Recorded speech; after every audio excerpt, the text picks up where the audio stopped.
Get ready for some creepy true stories from the night shift. In this video, I share 3 terrifying tales from people who have experienced paranormal encounters and unexplained events while working alone at night. Turn down the lights and get ready for some true horror. Story 1. It was a chilly Saturday evening in the small town of Willow Creek. I had just begun my overnight janitorial shift at Little Sprouts Montessori School, a cozy preschool nestled on the lower level of the Willow Creek Community Church. As I prepared my cleaning supplies, I thought back to how I had landed this peculiar night job. By day, I worked at the Willow Creek Market, a charming local grocery store known for its friendly cashiers and wide selection of organic produce. I had picked up the janitorial gig at Little Sprouts a few months prior to earn some extra cash. The school was open from 8 a.m. to 5 p.m. So I would come in after closing each evening around 10:30 p.m. and work for a couple hours tidying up the place. Little Sprouts consisted of 3 cheerful classrooms down a short hallway. At the end of the hall was a staircase leading up to the main floor of the church. Next to the stairwell was the supply closet where I stored my mops, brooms, and cleaning solutions. The church shared its parking lot with an assisted living facility called Golden Years Retirement Home. I would often see elders shuffling along the sidewalks or sitting on the patio when I arrived for my evening shift. There was something comforting about the flickering lights of the old folks' home glowing in the darkness as I worked. I wheeled my supply cart down the hallway and paused when I reached the first classroom. Pushing open the door, I stepped inside and began my routine. The day teachers had tidied up nicely, so it was just a matter of some light dusting, garbage removal, and vacuuming. About 40 minutes later, I emerged from the room feeling satisfied. As I headed toward the second classroom, I suddenly heard the distant chime of the doorbell resonating from upstairs. I froze, listening intently. The school and church were both closed for the evening, so I wasn't expecting any visitors. After a few moments of silence, I shrugged and continued on my way. Perhaps someone had rung the bell by mistake. But just as I started vacuuming the carpet, the doorbell rang again, followed by a forceful knocking. Gripping the vacuum cleaner nervously, I crept upstairs to investigate. Peering around the corner, I spotted an elderly woman standing on the front porch, illuminated by the overhead light. She wore a pink Nike and slippers, and had wispy white hair flowing down to her shoulders. I watched curiously as she rang the bell once more, waited, and then began banging on the large wooden door. "Abby," she called out. "Abby, are you there?" I retreated back down the stairs, mind racing. The woman was clearly confused, having wandered over from Golden Years in her bedclothes. But I couldn't let her inside, especially this late at night. I decided to call the front desk at the retirement home to alert them of the situation. As I explained what was happening to the receptionist, the banging started up again, followed by more shouts of "Abby." "One moment, please," said the receptionist. I could hear papers shuffling on her end. After a minute, she came back on the line. "Can you describe what the woman looks like?" I provided the details, adding, "She keeps calling for someone named Abby." The receptionist was silent before responding gently. "Please do not open the door or approach her. I'm sending our security guard to collect her immediately. Just stay where you are until he arrives." Now, I was really freaked out. What did she know that I didn't? But I trusted her instructions, hanging up the phone and retreating to the supply closet to wait it out. About 15 agonizing minutes later, I finally heard men's voices outside. Peering out the small closet window, I saw 2 security guards leading the disoriented woman back toward Golden Years. She was struggling against them, craning her neck to look back at the church. Relief washed over me. I finished up the rest of my cleaning duties and left for the night, making sure to lock the door tightly behind me. I never did find out who Abby was, but the incident left me rattled. I found myself working faster on my shifts after that, eager to get home as early as possible. A few weeks later, I was going about my typical overnight shift at the gas station on the edge of town. It was a small place, just 2 ancient gas pumps and a cramped interior with basic snacks and beverages. Working the graveyard shift was mundane, consisting mostly of attempting to stay awake through the endless hours of silence and stillness. My strategy for getting through the long nights was drinking copious cups of strong coffee and taking occasional walks around the block to get my blood flowing. I also kept my cell phone fully charged so I could text friends or scroll mindlessly if things got really dire. But for the most part, I just sat behind the counter, trying not to doze off. One evening, right around 2 a.m., I was daydreaming about my warm bed at home when the chime above the door jolted me alert. Looking up, I saw a middle-aged man stroll inside. His hands were stuffed casually in the pockets of his jeans as he ambled through the narrow aisles, perusing the sparse selection of snacks. I watched him closely, feeling unsettled by his presence. The station was on a sleepy residential street, so we didn't get many customers at this hour. After several minutes of browsing, the man glanced over at me and said thanks, before turning and exiting the store. The whole encounter was odd. My tired brain tried to make sense of it as I watched him shuffle away down the sidewalk and disappear into the night. Shaking off the strange vibe, I decided to occupy myself by doing some restocking. I was ripping open a box of gum when the door chimed again. Looking up nervously, I was surprised to see what appeared to be the same man entering the store again. Only now he wore a large hoodie with the hood pulled up, obscuring most of his face in shadow. His hands were stuffed in the front pocket of the sweatshirt so that it bulged heavily on one side. My heart began to pound as I watched the ominous figure make his way methodically down each aisle, never looking up or speaking. He was clearly trying to avoid attracting my attention. But the hoodie did nothing to disguise the fact that this was the same man from earlier. Why had he changed clothes and come back? Swallowing down my fear, I called out, "Welcome back, sir. Can I help you find anything?" He froze at the sound of my voice, then turned slowly and began shuffling toward the counter where I stood. As he approached, he withdrew one hand from the pocket, and I saw with horror that he was gripping a small handgun. Moving slowly so as not to startle him, I grabbed a pack of gum from the stand beside me and set it gently on the counter between us. "Just this?" I asked, trying to keep my voice steady. The man gave a small nod, eyes unreadable beneath the hood. Keeping the gun trained on me, he reached into his pocket with his free hand and tugged out a dollar bill. He tossed it next to the gum and muttered, "Thanks." Then he spun around and hurried from the store. I stood frozen for a full minute after he left, pulse racing, as I tried to make sense of what had just transpired. Why had he pulled a gun on me, only to purchase a pack of gum? Something told me he had no intention of actually using the weapon, but had brandished it to intimidate me. Still, the whole encounter left me deeply shaken. I locked up the station early that night, making sure to report the incident to both the police and my manager. In the weeks that followed, I never heard anything more about the mysterious man.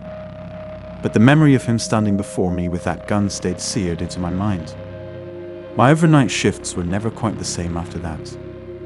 About a year after that harrowing night, I started a new job working as an entry-level cybersecurity analyst for Crescent Technologies, the major tech company headquartered in Willow Creek. I was eager to begin a real career after years of retail and service jobs. The company's ed department was housed in a large glass office building near downtown. Due to my lack of seniority, I was assigned the overnight monitoring shift from 12 a.m. to 8 a.m. This meant I was left alone to watch the screens and ensure no security breaches occurred while the rest of the staff slept.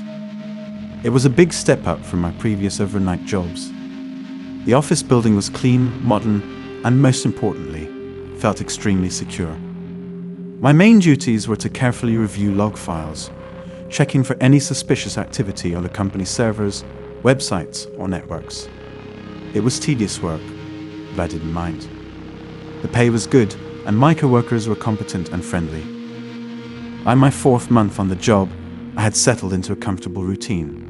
The night supervisor, Dave, worked from 8 p.m. to midnight to overlap my shift and help me get set up. As soon as he left, I'd brew a fresh pot of coffee and start going through the logs. One night, Dave departed right on schedule at 12 a.m. I waved goodnight and then headed to the break room to start the coffee. Walking back to my desk a few minutes later, I was surprised to find the coffee maker off and the pot still empty.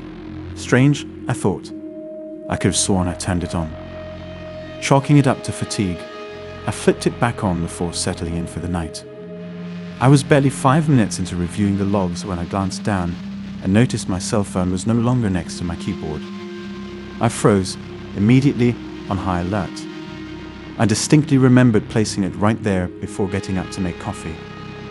Eyes darting around the large cubicle farm, I called out my coworker's name, thinking he might be playing a trick on me.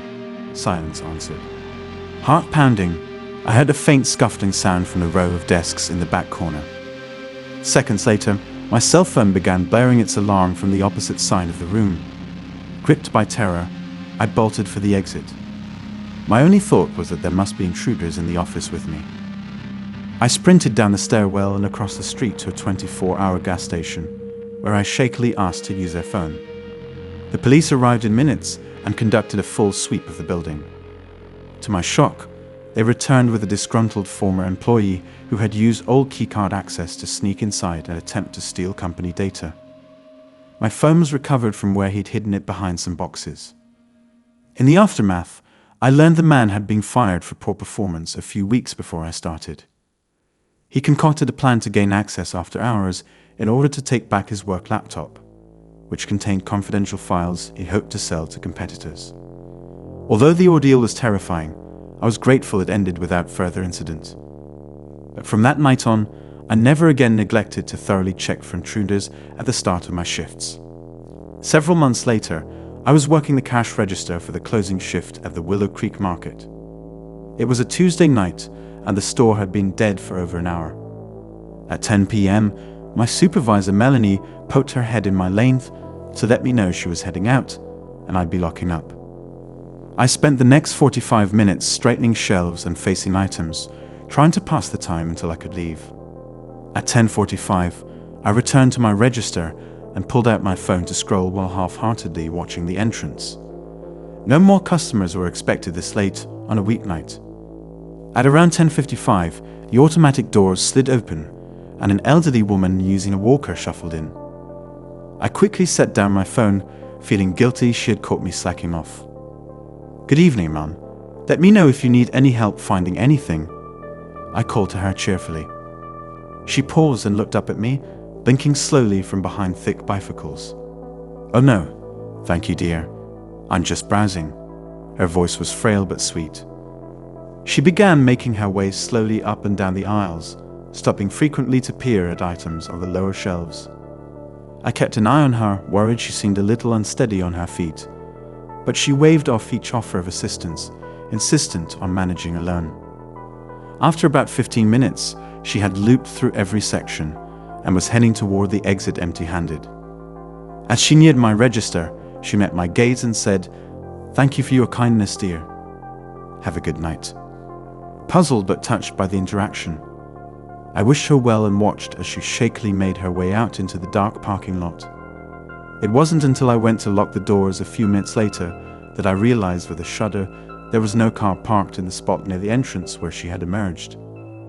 The woman had wandered over on foot from somewhere in the night, but where she came from or where she disappeared remains a mystery to this day. Story 2. It was my first week working the graveyard shift at the old Red River textile mill located on the outskirts of the small town of Blackwater, Arkansas. The once prosperous cloth factory had fallen on hard times in recent decades due to overseas competition, but it continued to limp along, its aged machinery clanking away on a truncated schedule to produce fabric and clothing for discount stores. During the day, the mill bustled with activity as workers operated the looms, sewing machines, and steam presses. But at night, after the day shift ended, the place took on an eerie quiet. My job was to work overnight performing maintenance on the equipment. I would oil the machines, inspect belts and pulleys, and do any needed spot repairs to keep everything running smoothly for the next shift. The first couple nights were uneventful, but on my third evening, as I made my rounds with a flashlight, I heard a strange sound coming from one of the big industrial looms that filled the weaving room. It was a high-pitched giggle, like a gleeful child, but it had a slightly sinister edge to it that made the hairs on my neck stand up. I whipped around, my flashlight beam dancing through the darkness between the hulking shapes of silent machines. There didn't appear to be anyone there. The cavernous room was still and empty. After a few minutes of fruitless searching, I continued my work, shaking off the creepy experience. Just my overtired mind playing tricks on me, I figured. But the next night I heard it again. That spine-tingling giggle emanating from somewhere in the winding maze of equipment that sprawled through the old mill. This time it seemed to come from the dining room. A dim, humid space filled with vats and pipes for coloring freshly woven fabric. I rushed to the area, flashlight in hand, scouring every corner. As my beam illuminated the floor beneath a large dye vat, something small glinted back at me. I bent down to investigate and discovered a decades-old child's doll tucked behind a rusty pipe. It was a handmade ragdoll with a round head and stitched smile, dressed in a faded blue dress. One button eye hung by a thread, while the other was missing completely. Its body was ragged from age and covered in mysterious splotches that looked ominously like ancient bloodstains. Something about its presence there gave me the creeps. This doll must belong to the ghostly child I kept hearing. I decided to dispose of the creepy toy in case it was serving as some kind of supernatural conduit. After work, I tossed it in a dumpster behind the factory. Surely, that would be the end of the bizarre giggling, I figured. But on my next overnight shift, the phantom laughter returned, more chilling than ever. It echoed everywhere at once, beneath the floorboards, above the rafters, in the walls and vents. The doll was clearly not the source. Something evil lurked in this old factory, I was now certain. Terrified, I abandoned my duties and fled. I waited until the next morning when the day workers arrived, then told the manager some lie about a family emergency before quitting on the spot. There was no way I could ever spend another night alone in that haunted textile mill. I was grateful to escape with my sanity intact, though the bone-chilling memory of that ghostly child's cackle stayed seared in my mind. A couple years later, I was living near the small lakeside town of Pinecrest, Wisconsin, and working a quiet overnight security job at a local corporate office park. Guarding sleepy business plazas was mundane work, mostly spent trying not to doze off in the wee hours. But after my terrifying ordeal at the Red River Mill, I welcomed the uneventful nights.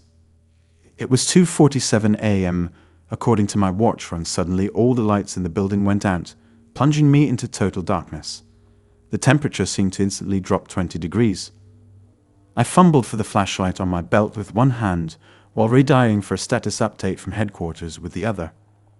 But my call was met with only static. A chill ran down my spine that had nothing to do with the now frigid interior of the pitch-black building. Something felt very wrong. I began making my usual patrol route through the cubicles and hallways, swinging the flashlight beam around nervously. The place was dead silent except for the echo of my shuffling footsteps. Then I heard it coming from a few rooms over, a faint dragging sound, almost like heavy furniture being slowly moved across the office floor. But no one should be here besides me. All the exits were still armed and undisturbed, according to my scanner. The horrible scraping continued sporadically as I stumbled toward the utility room, hoping to locate the circuit breakers and get the lights back on. Just as I found the panel and began flipping switches, an earth-shattering CRASH rang out from directly behind me. I spun around, flashlight beam landing on a towering filing cabinet, now lying flat on the floor, mere feet from where I had just been standing. Hands shaking, I somehow managed to illuminate the room and confirm I was still alone. No sign of whatever had pushed the huge cabinet over. Finally, the overhead lights began to flicker on. I wasted no time redialing headquarters again and demanding backup. Once a guard arrived, I handed him the keys and quit effective immediately. No notice, no apologies. Something sinister lurked within that office park, and I refused to spend another second alone with it. Late at night, ordinary places transform, and it's in darkness where unseen evils thrive. Story 3. It was a few minutes past 3 a.m. on a Tuesday night when I found myself in the ancient freight elevator at St. Sebastian's Hospital, transporting the body of Mr. Howard Jenkins from the ICU down to the morgue of the basement. I had only started working the overnight shift as an orderly a few weeks prior, but was already longing for the days to hurry up and switch me over to the early morning schedule. The graveyard shift always seemed to drag on without end. St. Sebastian's was built over a century ago and had a certain decaying grandeur to its architecture. But time had not been kind to its electrical and structural systems. The old elevator was a testament to this deterioration. Its wood-paneled walls covered in a patina of age, metal floor worn and grooved from the passage of countless gurneys, and gears emitting a symphony of creaks and trembles any time it lurched into motion. Riding it felt akin to ascending a wobbly tower toward the heavens or descending deep into the bowels of the earth. Tonight, that shaky descent into darkness felt especially long and arduous. Plunging level by level toward the hospital's lowest point made the very air seem heavier. I stared straight ahead at my pale reflection, looking back at me in the polished metal doors, avoiding glancing over at the body bag on the gurney beside me. Mr. Jenkins had been an elderly cancer patient ready to pass on to a better place after untold months of pain and suffering. I should have felt some sense of peace about guiding him onward to his final rest. But since the doors closed and the wavering light of the elevator car enveloped us, a creeping unease had stolen over me. As we passed the second basement level, the conveyance suddenly gave a great shudder, and the overhead light flickered precariously. A few seconds later, the elevator jolted to an abrupt halt somewhere between floors, shrouding us in momentary darkness before the dull emergency lights clicked on. Their dim crimson glow did little to lift the shadowy pall. I stood there glancing around anxiously, the warnings of my superstitious Cajun mother echoing in my ears. Never you ride an elevator with a corpse, boy. Them spirits don't want to go down into that cold metal box. Pulling my gaze away from the body bag, I pressed the call button and spoke briskly into the intercom.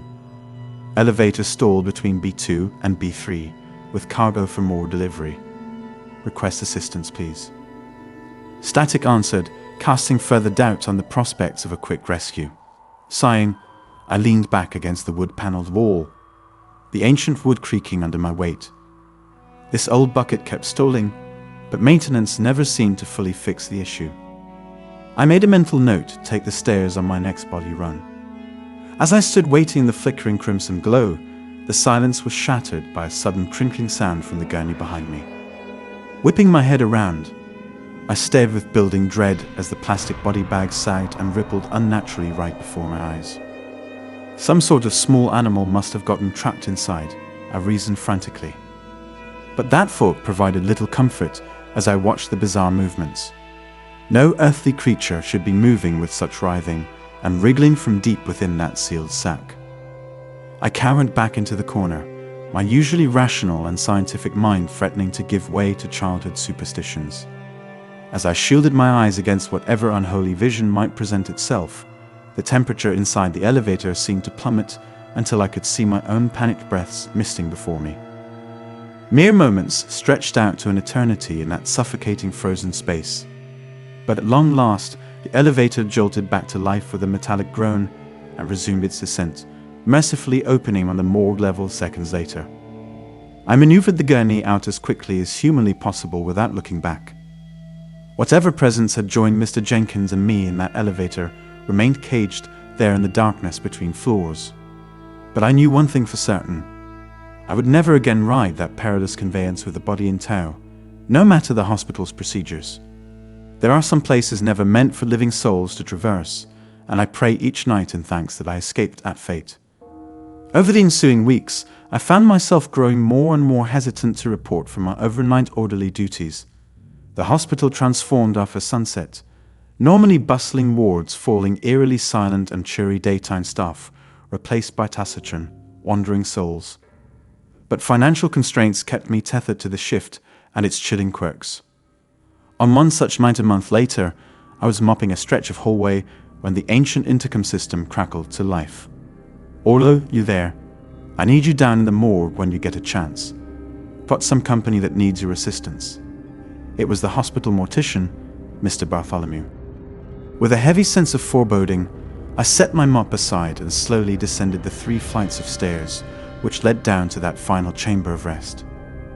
Each footfall on the concrete steps reverberated morosely in the cramped stairwell. Reaching the morgue level, I used my keycard to turn to the forbidden domain. There sat Mr. Bartholomew at his desk, puffing on a cigarette in blatant violation of hospital policies. The forbidden tobacco smoke lent the place an even more Stygian atmosphere. Nodding to me solemnly, Mr. Bartholomew ground out his cigarette and shuffled over to one of the body drawers lining the wall. I followed, prickles of dread creeping up my spine. With the metallic screech of uncaring machinery, the mortician slid back the frigid drawer to reveal a body bag awaiting my attention. He gave instructions to transport it to the embalming suite across the hall. I nodded numbly, taking up position by the gurney and waiting for him to heave the corpse over. As he did so, I thought I noticed subtle movement from within that lightless cocoon, but told myself it was just the usual play of shadows in the harsh overhead light. Mr. Bartholomew departed back to his paperwork and smouldering cigarette without another word, leaving me alone with my uncanny cargo. Taking a deep breath, I maneuvered the body slowly across the hall, the gurney bumping and wobbling over the uneven floor. A feeling of unreality washed over me as I worked to carefully load the bag onto the embalming table. That subtle sense of movement persisted, leaving me lightheaded with dread.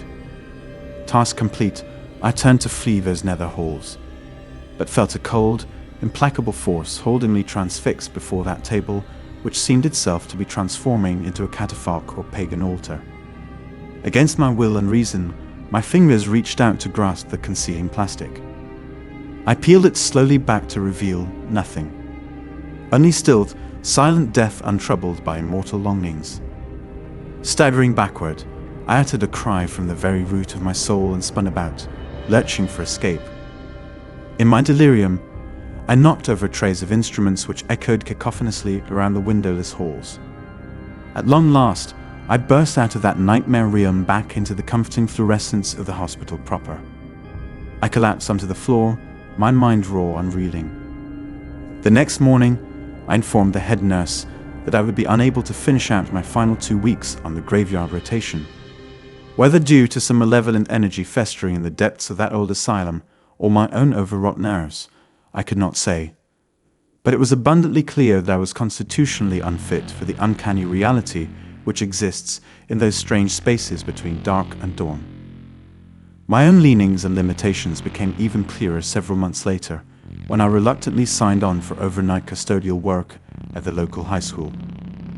The benefits were decent enough to convince me to give third shift employment one final try. Around 11 p.m. on my very first shift, I was busy tidying up a computer lab when suddenly all the lights clicked off, casting the entire building into profound darkness.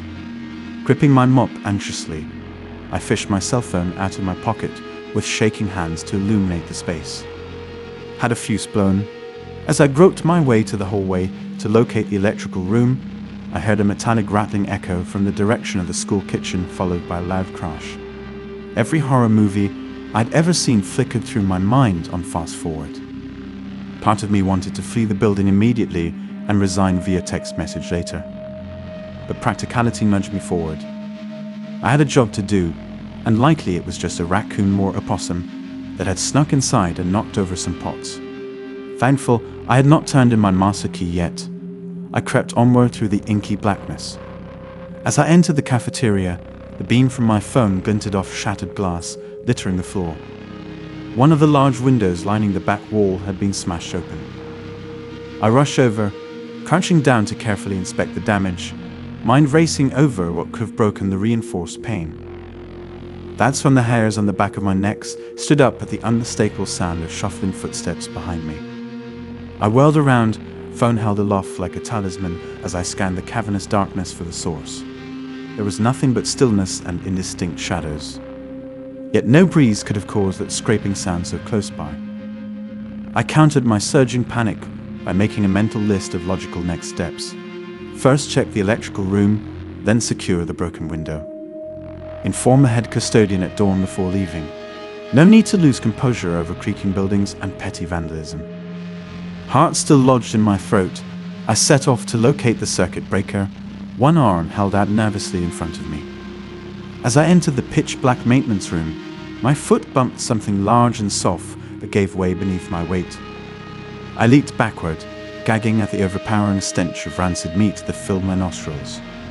Cell phone flashlight wavering unsteadily, I gaped down at the decaying carcass of a possum splayed out on the floor where I had just trod. Flies and maggots burrowed into its matted fur. Fighting the urge to vomit, I stumbled back from the vile scene. Then, in an instant, all of the school's lights roared back to life.